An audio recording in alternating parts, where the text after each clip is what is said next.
Good afternoon, everybody. Big Mike back here with you once again. Welcome back to Big Mike Talks, where today I give you the first half recap of the week in pro wrestling.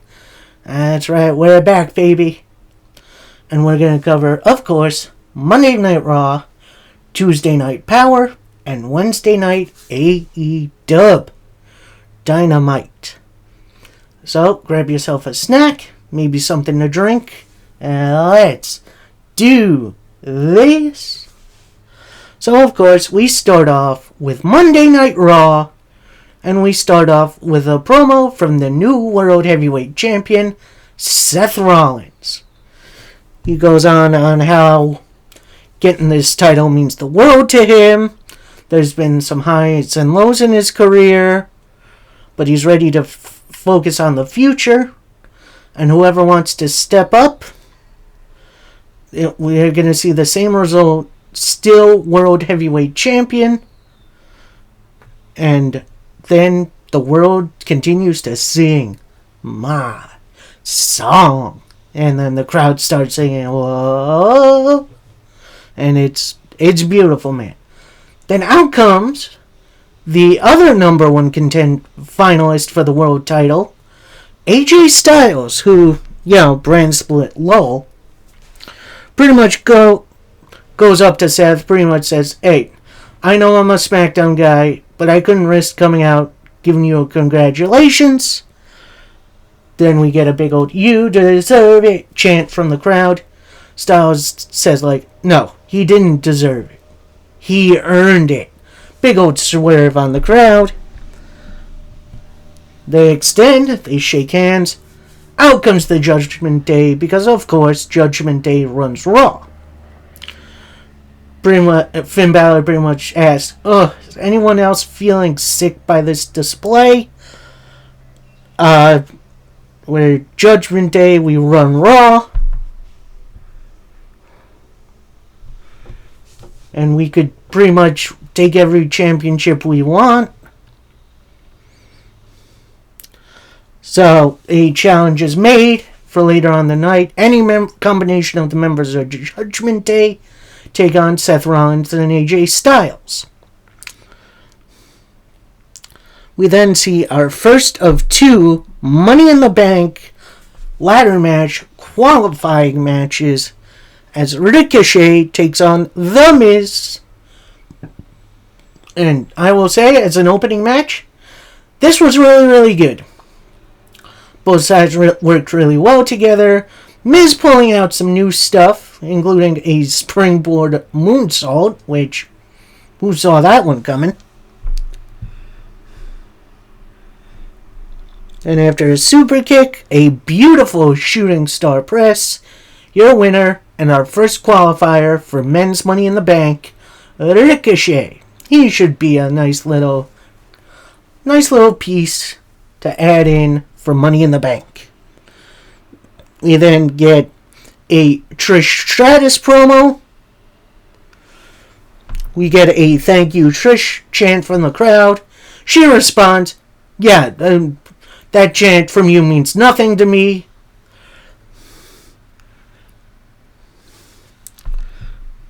She continues, I didn't want to say I told you so, but I told you so.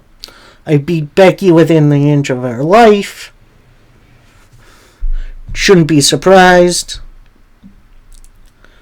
by this victory.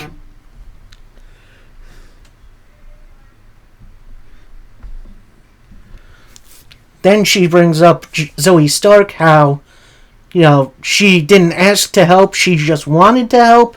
So Becky brings her out. Then Zoe pretty much starts out with a "thank you, Trish."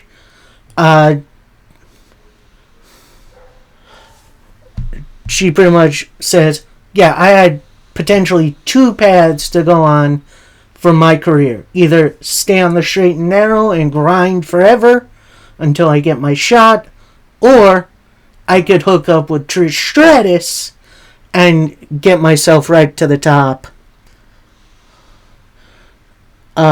beforehand. and get a little, I don't know. Then Zoe Stark points out a bruise on Trish Stratus's chin from the battle with Becky Lynch. And Trish says, yeah, I'm going to pay you back for this one day. But for now, I'm focusing on Zoe. Out comes Becky Lynch. And instead of just talking, she goes right after Trish Stratus.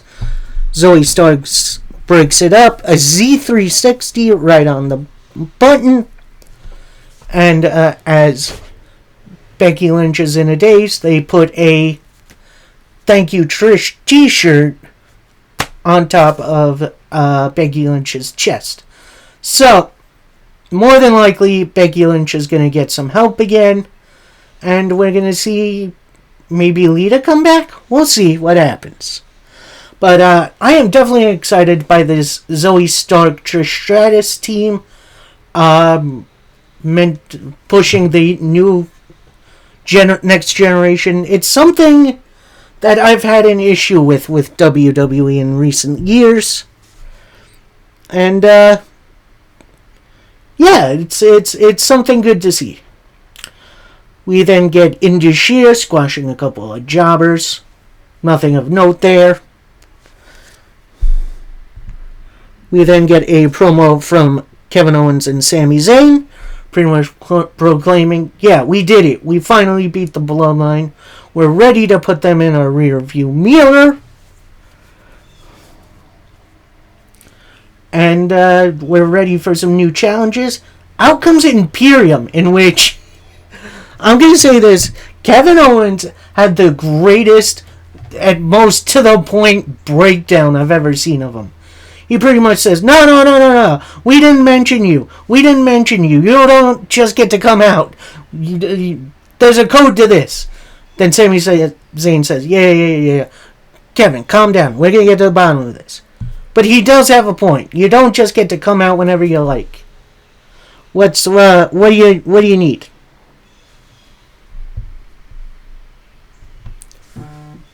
Then Imperium pretty much calls Kevin Owens and Sami Zayn a joke for holding the tag team titles, and they are not worthy of representing Raw. Kevin then pretty much says, alright, look, we always hear from either Slender Man, Gunther, or the guy with big ears, Ludwig Kaiser. We never get to hear from Baldy at all. He's always quiet. Giovanni Vinci. So, what is your thoughts on this, bald guy? We get a bald guy chant, and Vinci's just looking around like, It was honestly kind of funny. Then out comes the biggest shoosh I've ever heard in my life, as Alpha Academy come out, pretty much saying the new and improved Alpha Academy with Chad Gable, Otis, and now Maxine Dupree is officially a member. So, that's interesting. A little twist in the Maxine Dupree storyline. I guess Alpha Academy is staying together for a little bit. And we're going to hand in... Chad Gable pretty much says, yeah, we're going to hand Imperium a lesson they've needed for a while now. And then we get Kevin Owens saying, Chad, say the thing I like. And Chad's looking around like, what do you mean? Come on, the thing that always makes me laugh. And then he does, thank you. Like, that interaction is like the most pure, funny thing I've ever heard in my life. Like, that was great. We then get a Katana Chance, Kaden Carter vignette, hyping their... Did they even have their debut yet? I think they... No, the NXT Women's Tag Team Champions did. That's right.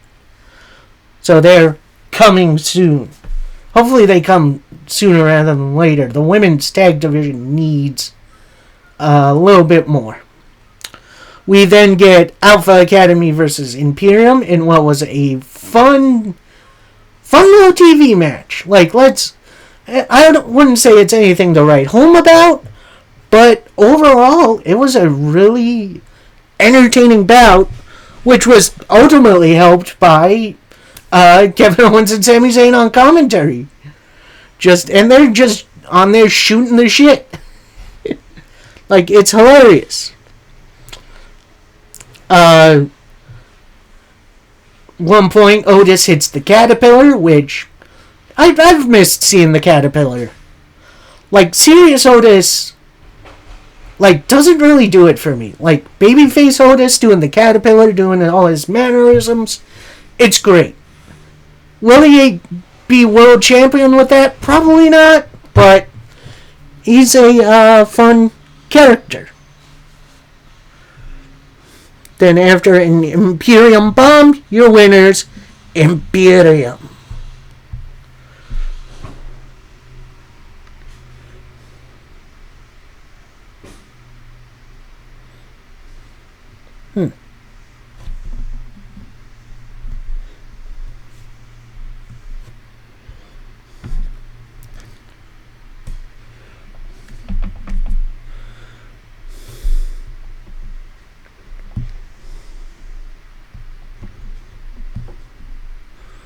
We then get an interview with Raquel Rodriguez and Shotzi. But before they could say really anything, Damage Control come in, interrupt, Bayley calls them not a real team. Then she says Damage Control dedicates this win to Dakota Kai. Then Raquel grabs the mic, pretty much says, Bayley, when you lose tonight, maybe you should take a little look at them in the mirror, because since Damage Control came together, you're the only one who hasn't won a title, which she does have a point. We then get a fatal 4-way match, tag team match, for the now vacant women's tag team titles, as we have Raquel Rodriguez and Shotzi Blackheart versus Damage Control, Bayley and Io Sky, Chelsea Green and Sonya Deville, and Ronda Rousey and Shayna Baszler. And honestly, there was some good character stuff, like Chelsea Green kind of immediately tagging in against Raquel, getting scared, tagging out, or trying to tag out, and everyone just going to the floor. Near the end of the match, Raquel goes for a Johanna bomb that gets blocked and countered. She then hits a Johanna bomb on, I believe it was Io Sky. Chelsea Green hits an Unprettier for a 2 count on Shotzi. Then we get a big old Tower of Doom. Shotzi goes for a senton on Ronda Rousey. That gets caught into an armbar for the submission victory. And new women's tag team champions, Ronda Rousey and Shayna Baszler. And honestly, it was a solid enough bout. Definitely a strong bout for a couple new champions, which we'll hear from a little bit later on.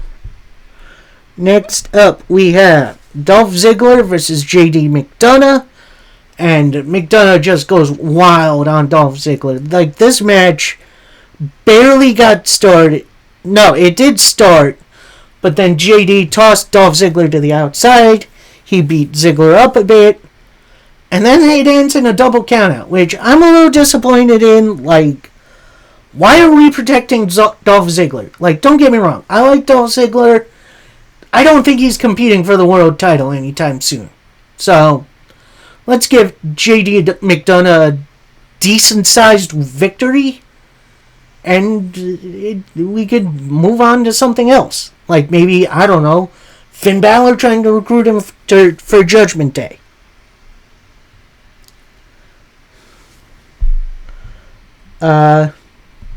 Next up, we got a classic Cody Rhodes promo.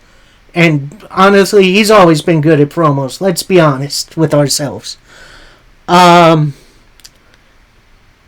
though he brings up his loss to Brock Lesnar at Night of Champions, and he didn't tap out, he passed out, because that's not who he is. He doesn't give up.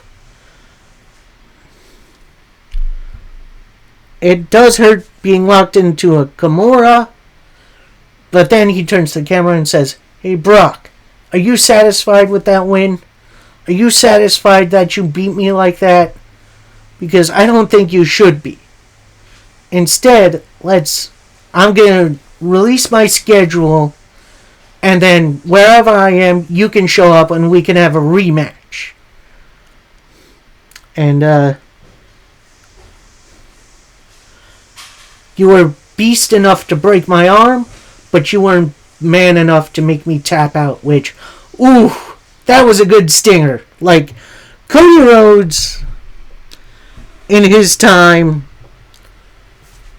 like, has been such a really good promo. Like, he is so dang underrated. Next up, we have a Matt Riddle interview, basically revealing he's going to be in a number one contenders match, Money in the Bank qualifying match coming up. Gunter interrupts. He wishes Riddle luck, and then he implies, oh, maybe if you win Money in the Bank, instead of cashing in on Roman or Seth, you cash in on me. Because that hurting you would be fun for me.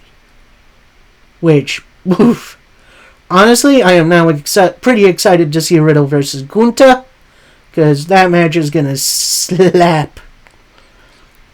Speaking of, we get a Ronda Rousey Shayna Baszler interview. Basically revealed we've been in here together for 10 years, and we're not underrated. We're underappreciated by the fans, because we are the best, and these prove it. Which, not a bad promo per se, but yeah, I guess it gets the point across. Next up, we get our next Money in the Bank qualifier match, as Shinsuke Nakamura takes on Bronson Reed. And honestly, this was just about a perfect match. Like, we got the big guy powerhouse against the little guy, using more of his finesse over his speed, if that makes any sense. And, yeah, we get a couple of counters from the Kinshasa. Reed goes for a tsunami. He misses it into a Kinshasa for the big victory. So he'll enter and qualified for men's Money in the Bank match, Shinsuke Nakamura! One of my favorites. I kind of hope he wins it. Like, I know a lot of people are saying Cody should win it and cash in on Roman. I'm kind of hoping it's Nakamura. Like, I know, it's random, but I feel like he deserves a bit more of a push since coming back. We get a Judgment Day backstage interview where Rhea goes over her victory over Natalya at Night of Champions, saying Natalya should have known better. That loss is on her. And then they do not reveal their combination for later in the main event, in which everyone is dressed from Dom to Priest to Balor. Even Rhea is dressed for action. So then we get to that match, and it looks like it's revealed that it's going to be Damian Priest and Dominic Mysterio taking on Seth Rollins and AJ Styles. And it looks like Dom's about to start it up. It looks like he's going to go. Before the bell rings, Finn Balor attacks Seth Rollins from behind. Dom begs out. So it looks like it's going to be Finn and Damian Priest taking on AJ Styles and Seth Rollins. And honestly, I kind of like stuff like that. Like a nice little surprise, a little mystery. And then the reveal was just, it was cool. I liked that stuff. Match itself was okay. It definitely felt a little slow to get started, but then it kicked it off into overdrive. At the end, we get a phenomenal forearm into a stomp. No, phenomenal forearm, stomp, 2 count. Then Priest hits a massive razor's edge on Seth Rollins for a 2 count. Seth gets up, stomp. 1, 2, 3, your winners, Seth Rollins and AJ Styles, to close out Raw. Honestly, this was one of the better Raws of the year. Not they've been bad, other than the Raw after WrestleMania. This one was really exciting. And as much as the AJ Styles on Raw thing kind of annoys me, as a story, they really built it really well. I'm not saying it's anywhere like near the Bloodline storyline, but it's at least steps to let you know the situation. You know, and I appreciate that. Alright, that is Raw. We now go to NWA Power, where we start off with a big old tag team match player, a warm-up for the Crockett Cup. My predictions coming tomorrow. As we have Trevor Murdoch and Mike Knox, who honestly have really been impressing me as a team. As a big old powerhouse team, they've been really, really good. As they take on the current NWA United States Champions, the Country Gentlemen, AJ Kazana and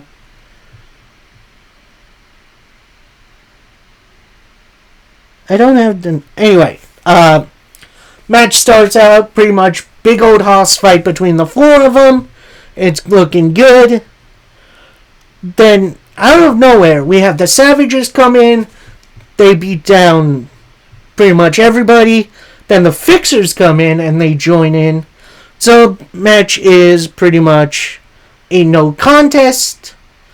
So, that kind of sucks. I would like to see a winner for this, but it's whatever. It's to hype up the Crockett Cup.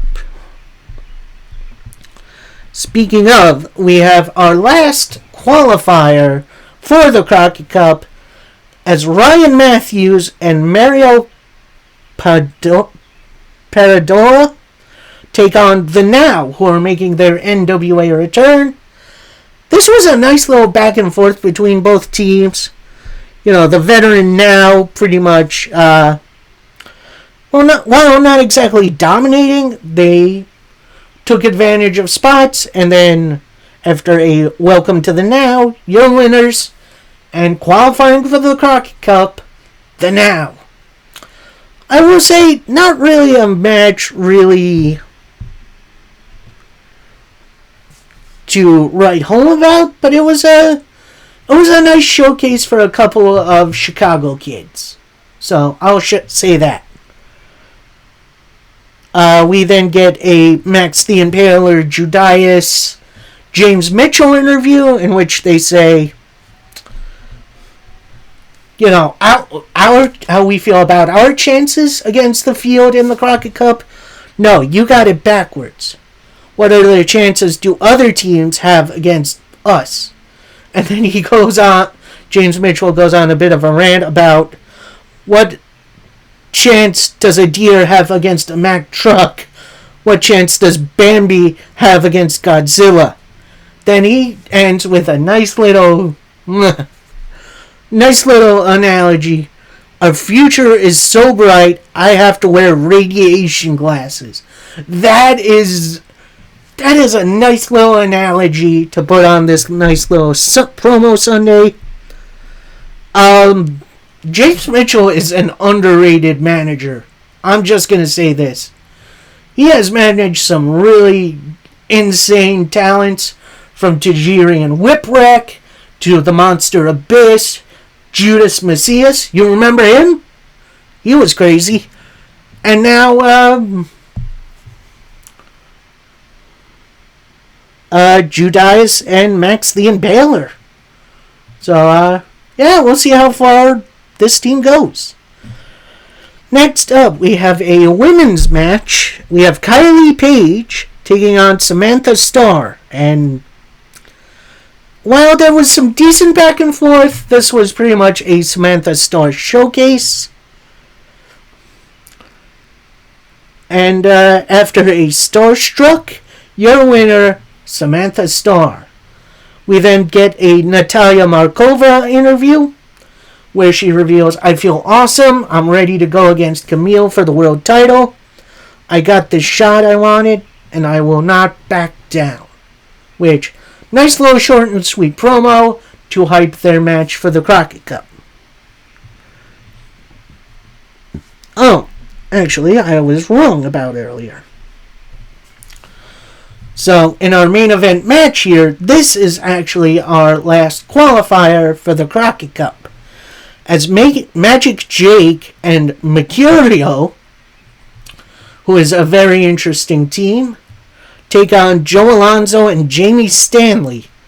And throughout this match, Mercurio is down on the floor flirting with CJ, who is Magic Jake's assistant, while Jake gets beat up in the ring. It keeps happening. And then Mercurio finally tags in. It's a big old spine buster, a big boot, an atomic drop, and then a tombstone pile driver to pick up the victory for the team. And last qualifying for the Crockett Cup, Magic Jake and Mercurio. Definitely a fun little match. The outside stuff I could live without, but it creates a little tension, and maybe we'll see a rivalry bloom sometime soon between these two. We then get our main event segment, which is an EC3 Thrillbilly Silas Mason face-off. And EC3 comes out immediately slinging, saying, women cause nothing but trouble. And this one, right next to you, talking about Pollo Del Mar, shout-outs, saying she's going to eventually break your heart. Then Thrillbilly retorts back, one person is going to have your heart broken at the Crockett Cup, and it's you when I take your national title. I think that was a pretty good Silas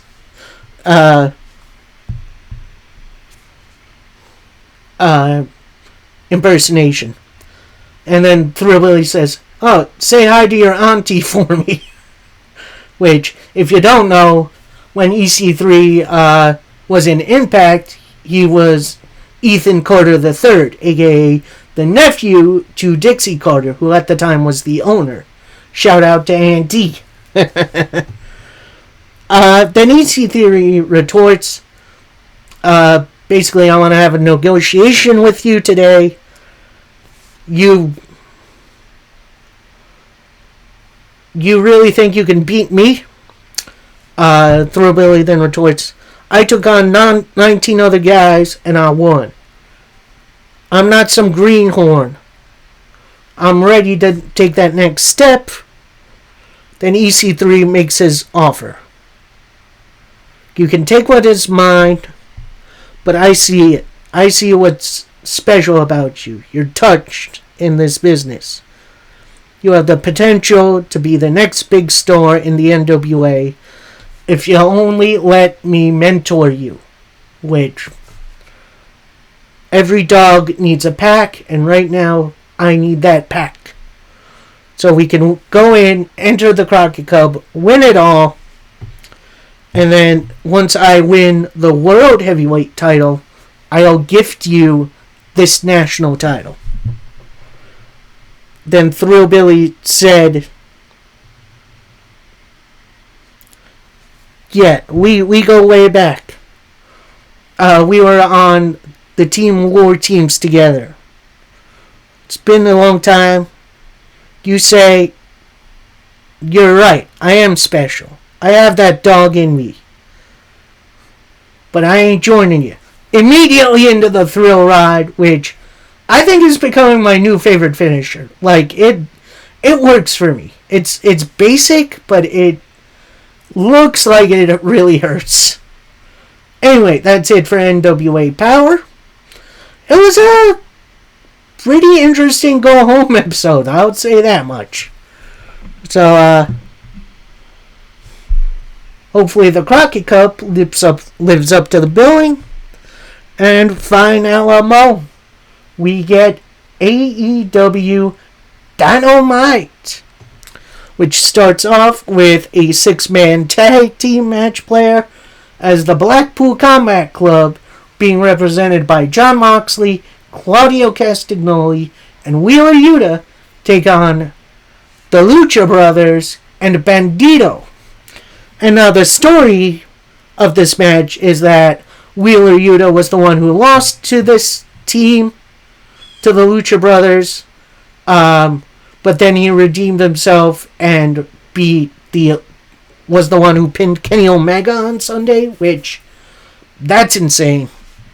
Overall, the action was really good, very well paced. I'm surprised the Lucha Brothers and Bandito got that much offense. By the end, Bandito tries for the 21-plex, gets blocked. A big knee from Claudio on the outside. Yuta then brings Bandito in the ring. Hammer and elbow. Strikes. Your roll-up, your winners, the Blackpool Combat Club. And then Danielson, who was on the announce desk, comes down to the ring and joins in the celebration, which I gotta admit, I love the Blackpool Combat Club. I think they're one of my favorite stables in wrestling right now. No offense to the Bloodline, but Blackpool Combat Club has been a hell of a group. We then get a backstage update of the Elite. We hear from Matt Jackson first, saying, Hangman has always brought out the good in us, but apparently the Blackpool Combat Club bring out the worst in us. Then we get to hear a bit from Hangman, pretty much saying, we are the heart, soul, and spirit of this place. We are still here, and we're ready for anything. Then the Dark Order kind of interrupt, pretty much saying to Hangman, oh, don't mind us. You stick with your new friends. We're going to go this way. Hangman kind of follows them after a little bit. And then it's revealed that Kenny Omega is actually not in the house tonight, but he didn't go to Canada, which is his home. So, looks like maybe the Blackpool Combat Club Elite storyline is continuing, especially now with a big free agent on the market, Kota Ibushi. So, this should be fun. Then we get a very interesting Bullet Club Gold interview in ring. Jay White called Double or Nothing an amazing night. We pretty much screwed Starks out of the international title. They then call out FTR for defending Ricky Starks during a Bullet Club Gold beatdown. Then Juice pretty much says, yeah, they're not dumb enough to get involved in our business. Which then, that brings up FTR. And Jay White pretty much says, oh, no, they're not here to fight us. They're here to apologize. And they want to join Bullet Club Gold. In which, honestly, FTR and Bullet Club sounds interesting. Like, you figured they won't really fit in. I think they kind of fit in. But then Bullet Club Gold jumps FTR. And then Jay White with a big old Blade Runner on Dax. Ricky Starks then makes the save with a steel chair. He then challenges Jay White to a match for next week. We then get a Tony Khan announcement regarding the first episode of AEW Collision taking place in Chicago in the United Center. And of course, it is announced for the return of CM Punk. Now, personally, I am a big CM Punk fan. I did mark way the heck out when he first made his return to wrestling. During the First Dance Rampage event, which I think that was the second episode of Rampage ever. Which, that was crazy. But I'm a little bit up on the fence about this one. Do I like seeing him wrestle? Yes. But his potential attitude. Like, I don't know the whole story behind Brawl Out. But it seems like Punk had a pretty heavy hand in starting that. So, personally, I would have hoped he and the Elite could sit down, act like adults, and agree to work together. So this new potential second brand for AEW just feels, I don't know, it doesn't feel like an adult solution to this problem. And look, I'm not saying everyone in the world has to get along. But if you're going to be in a business together, you do have to work a little bit together. You know what I mean? Like, so I'm kind of held back on my Punk fandom for now.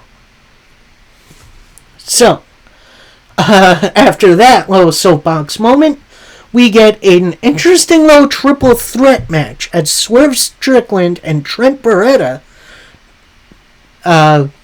take on Big Bill, formerly of, what was their team? I don't know. The Firm. And yeah, this was a nice little match. Swerve and Trent Beretta pretty much outspeeding Big Bill. Big Bill coming back with big old power moves. But after a chokeslam from Big Bill to Trent, a Swerve stomp onto Big Bill, your winner, Swerve Strickland. We then get a nice little Chris Statlander vignette marking her return and how she fought back to get to this point as TBS champion, which was very nice. We then get an Acclaimed interview on the ramp. I feel like this was ad-libbed a little bit because it didn't really fit into the show. It was pretty much Caster and Bowens pretty much saying, look, what happened Sunday isn't your fault. We're going to get you a title sooner rather than later. So it does look like the Acclaimed and House of Black aren't done with one another, which, okay, cool. That could be fun. We then get Don Callis and Konosuke Takeshita promo, and when Don came out, the nuclear level heat. Now that was heat. Like, that was something else. You know, Don Callis pretty much says the same spiel. You know, I'm the real victim here. Kenny Omega turned his back on his family. You chose your friends over your family. He then blames Omega for the scar he got from Blackpool Combat Club.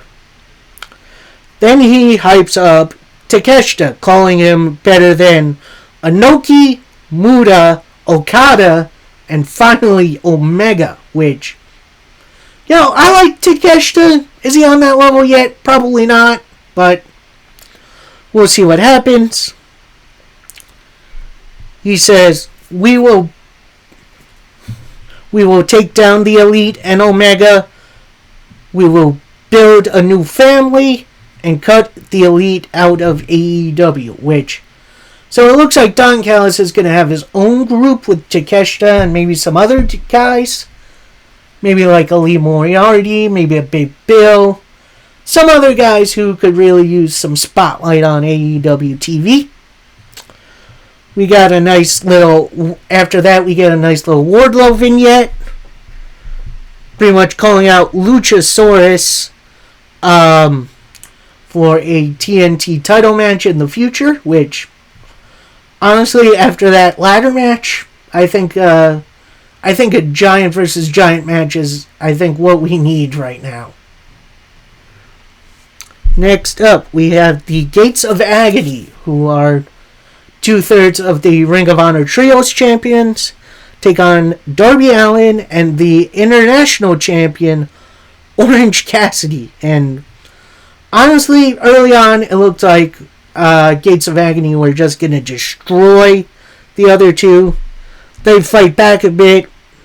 About halfway in, you can see Prince Nana, Brian Cage, and Swerve Strickland come out on the ramp.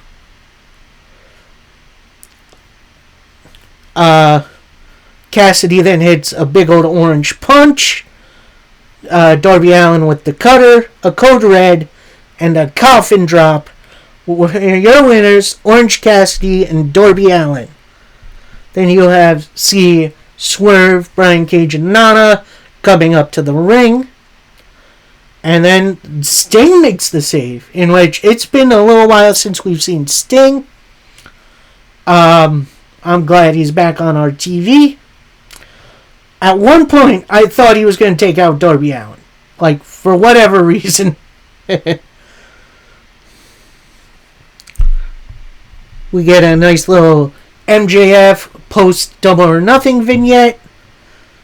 Pretty much says, yeah, Tony, I'm running out of competition. I'm feeling bored. And he ends it with, Sin City had nobody on the level of the devil. Which, man, I love that line. That line is great. Then we have Tony Schiavone in the ring. Looks like he's about to announce something else. Hook comes out, which, he doesn't really do promos. He gets in the ring. It looks like he's about to spit something out. Then he gets interrupted by LFI minus Roosh. Pretty much say, these two guys behind me, Drilistico and Preston Vance, these two studs haven't gotten the opportunities that you have, and now we're going to take our opportunity.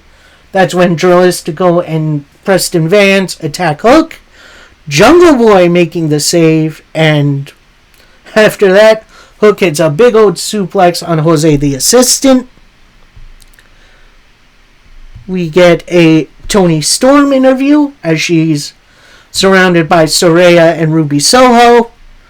Pretty much saying, I'm having a great time. I'm not lucky. I've been wrestling since I've been 13. No one is at my level. I'm going to be a fighting champion going forward. And the only lucky ones are the AEW fans. Which, I'm definitely hyped to see where Toni Storm goes from here. As now it does feel like the AEW Women's title is now involved in the Outcasts versus the AEW original story. So, we'll see what goes on from there. Next up, the TBS title is on the line as Chris Statlander makes her first defense against Nyla Rose, which, interesting first defense. And, it was a lot of fun. A lot of good stuff. A lot of counters to Nyla Rose trying to do her leg drop move, which, that was interesting. Eventually, Statlander got a blue thunder bomb off on Nyla Rose. Then after a big old 450 splash, your winner, still TBS champion, Chris Statlander. And finally, our main event for this part of the week, you've got a mixed tag team match playa as Adam Cole, baby, teams up with Dr. Britt Baker, DMD, to take on Chris Jericho and Saraya. And honestly, it was a pretty basic mixed tag team match. At one point, the Outcasts did come out, try to interfere, but Cheetah came out again with a big old kendo stick.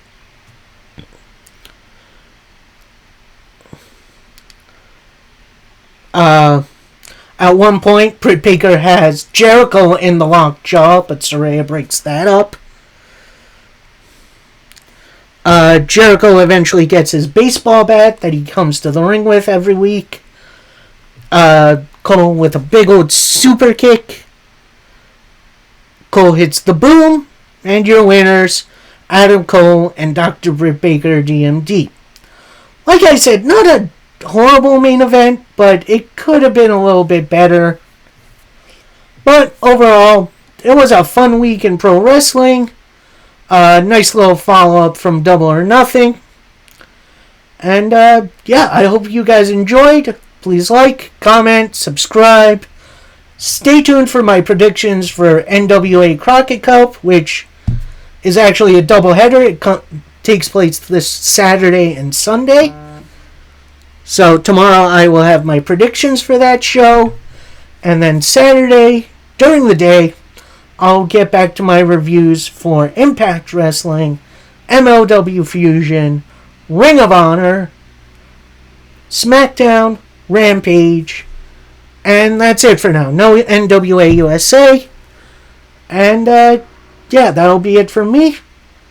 And for now, happy wrestling, everybody. Peace.